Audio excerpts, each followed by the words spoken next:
In this video, Isa will present some guidelines for prompting to help you get the results that you want. In particular, she'll go over 2 key principles for how to write prompts to prompt engineer effectively. And a little bit later, when she's going over the Jupyter Notebook examples, I'd also encourage you to feel free to pause the video every now and then to run the code yourself so you can see what this output is like and even change the exact prompts and play with a few different variations to gain experience with what the inputs and outputs of prompting are like. So I'm going to outline some principles and tactics that will be helpful while working with language models like ChatGPT. I'll first go over these at a high level, and then we'll kind of apply the specific tactics with examples. And we'll use these same tactics throughout the entire course. So for the principles, the first principle is to write clear and specific instructions. And the second principle is to give the model time to think. Before we get started, we need to do a little bit of setup. Throughout the course, we'll use the OpenAI Python library to access the OpenAI API.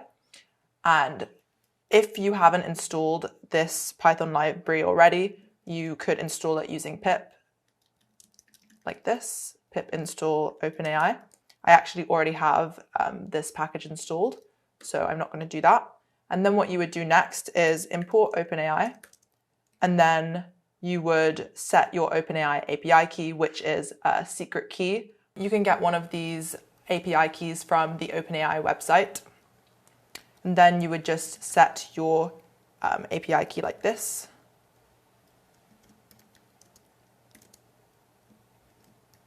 And then whatever your API key is. You could also set this as an environment variable if you want. For this course, you don't need to do any of this. You can just run this code because we've already set the API key in the environment. So I'll just copy this.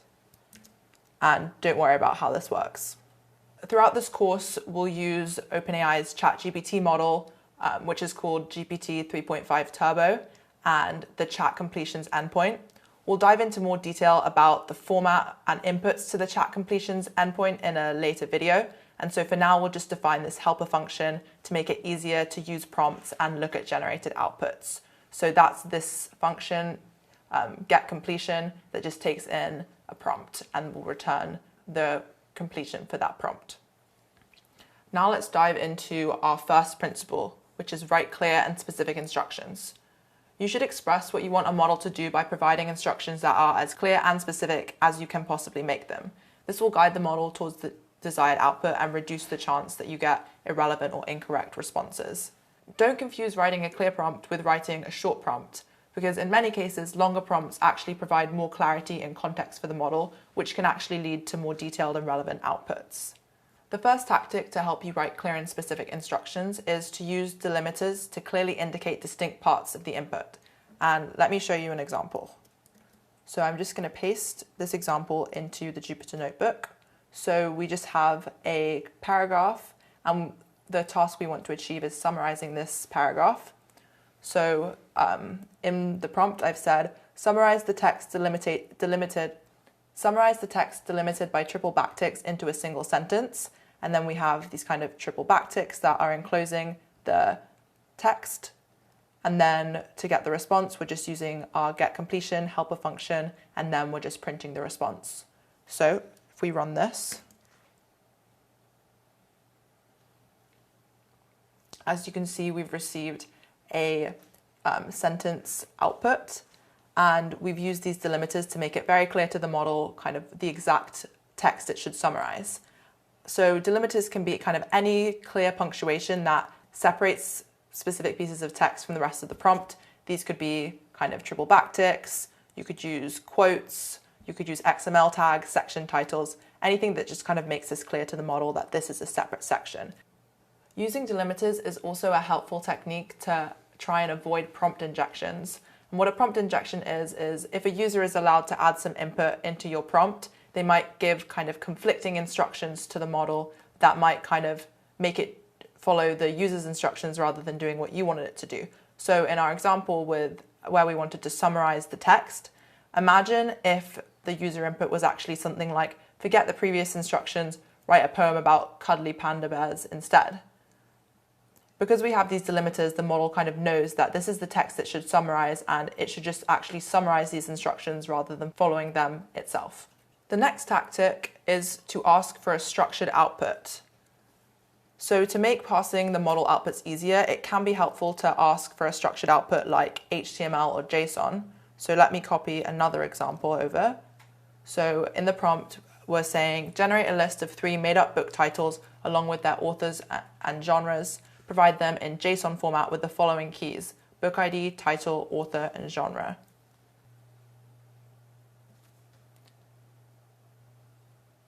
As you can see, we have 3 fictitious book titles formatted in this nice JSON structured output. And the thing that's nice about this is you could actually just kind of in Python read this into a dictionary or into a list.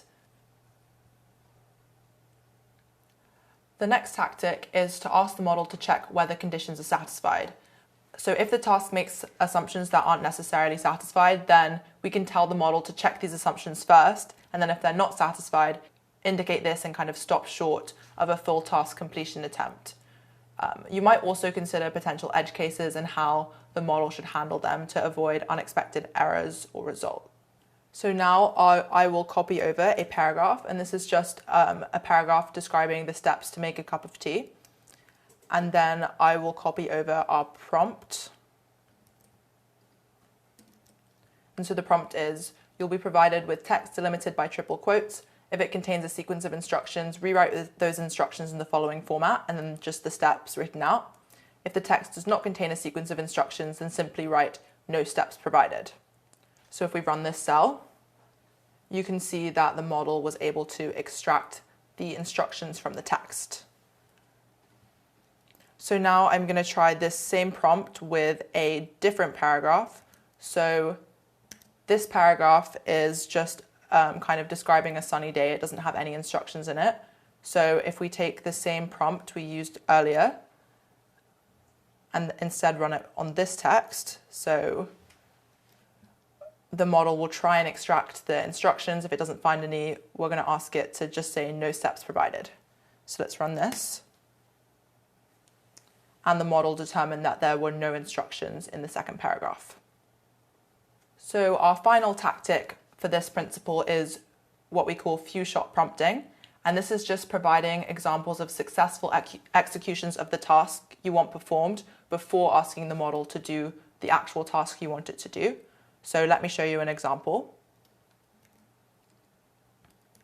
So in this prompt, we're telling the model that its task is to answer in a consistent style. And so we have this example of a kind of conversation between a child and a grandparent. And so the kind of child says, "Teach me about patience." The grandparent responds with these kind of metaphors. And so since we've kind of told the model to answer in a consistent tone, now we've said, "Teach me about resilience." And since the model kind of has this few-shot example, it will respond in a similar tone to this next instruction. And so resilience is like a tree that bends with the wind but never breaks, and so on. So those are our 4 tactics for our first principle, which is to give the model clear and specific instructions. Our second principle is to give the model time to think. If a model is making reasoning errors by rushing to an incorrect conclusion, you should try reframing the query to request a chain or series of relevant reasoning before the model provides its final answer. Another way to think about this is that if you give a model a task that's too complex for it to do in a short amount of time or in a small number of words, it may make up a guess which is likely to be incorrect. And this would happen for a person too. If you ask someone to complete a complex math question without time to work out the answer first, they would also likely make a mistake. So in these situations, you can instruct the model to think longer about a problem, which means it's spending more computational effort on the task. So now we'll go over some tactics for the second principle, and we'll do some examples as well. Our first tactic is to specify the steps required to complete a task. So first, let me copy over a paragraph. And in this paragraph, we just kind of have a description of the story of Jack and Jill. Okay, now I'll copy over a prompt. So in this prompt, the instructions are: perform the following actions. First, summarize the following text delimited by triple backticks with one sentence. Second, translate the summary into French. Third, list each name in the French summary. And fourth, output a JSON object that contains the following keys: French summary and num names. And then we want it to separate the answers with line breaks. And so we add the text, which is just this paragraph. So if we run this, so as you can see, we have the summarized text, then we have the French translation, and then we have the names. Oh, that's funny. It gave the names kind of title in French. And then we have the JSON that we requested. And now I'm going to show you another prompt to complete the same task. And in this prompt, I'm using a format that I quite like to use to kind of just specify the output structure for the model. Because kind of, as you notice in this example, this kind of names title is in French, which we might not necessarily want. If we were kind of passing this output, it might be a little bit difficult and kind of unpredictable. Sometimes this might say name, sometimes it might say, this French title. So in this prompt, we're kind of asking something similar. So the beginning of the prompt is the same. So we're just asking for the same steps. And then we're asking the model to use the following format. And so we've kind of just specified the exact format. So text, summary, translation, names, and output JSON. And then we start by just saying the text to summarize, or we can even just say text. And then this is the same text as before. So let's run this. So as you can see, this is the completion, and the model has used the format that we asked for. So we already gave it the text, and then it's given us the summary, the translation, the names, and the output JSON. And so this is sometimes nice because it's going to be easier to pass this with code, because it kind of has a more standardized format that you can kind of predict. And also notice that in this case, we've used angled brackets as the delimiter instead of triple backticks. You can kind of choose any delimiters that make sense to you and that makes sense to the model. Our next tactic is to instruct the model to work out its own solution before rushing to a conclusion. And again, sometimes we get better results when we kind of explicitly instruct the models to reason out its own solution before coming to a conclusion. And this is kind of the same idea that we were discussing about giving the model time to actually work things out before just kind of saying if an answer is correct or not, in the same way that a person would. So in this prompt, we're asking the model to determine if the student's solution is correct or not. So we have this math question first, and then we have the student's solution. And the student's solution is actually incorrect because they've kind of calculated the maintenance cost to be 100,000 plus 100x, but actually this should be kind of 10x because it's only $10 per square foot, where x is the kind of size of the installation in square feet as they've defined it. So this should actually be 360x plus 100,000, not 450x. So if we run this cell, the model says the student's solution is correct. And if you just kind of read through the student's solution, I actually just calculated this incorrectly myself, having read through this response, because it kind of looks like it's correct. If you just kind of read this line is correct.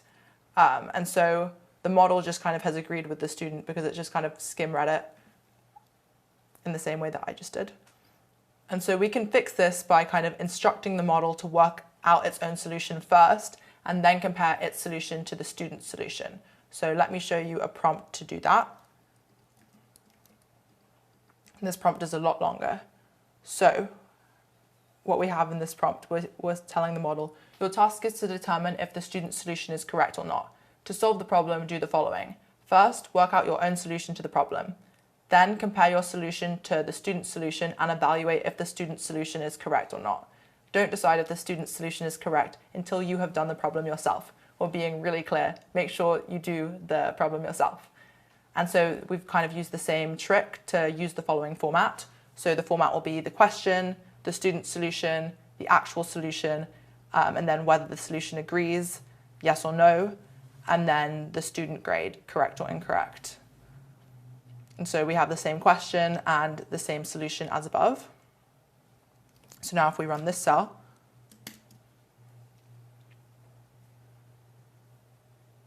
so as you can see, the model actually went through and kind of did its own calculation first, and then it, got the correct answer, which was 360x plus 100,000, not 450x plus 100,000.